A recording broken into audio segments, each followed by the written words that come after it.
సార్వత్రిక ఎన్నికల్లో కూటమి ఘన విజయం సాధించిన విషయం తెలిసిందే. ఇక సార్వత్రిక ఎన్నికల్లో కూటమి తిరుగులేని విజయాన్ని సాధించి జనసేన పోటీ చేసిన 21 అసెంబ్లీలో 2 పార్లమెంట్ స్థానాల్లో 100% స్ట్రైక్ రేట్తో ముందుకు దూసుకెళ్లింది.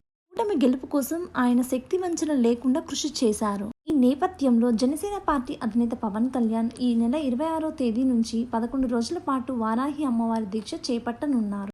గత ఏడాది జూన్ మాసంలో వారాహి విజయయాత్ర చేపట్టిన విషయం తెలిసిందే. యాత్ర సందర్భంలోనూ వారాహి అమ్మవారికి పూజ నిర్వహించి దీక్ష చేపట్టారు. పవన్ కళ్యాణ్ గారికి దైవభక్తి ఎక్కువ అని చెప్పాల్సిందే. ఆయన వారాహి అమ్మవారిని ఎక్కువగా పూజిస్తారు.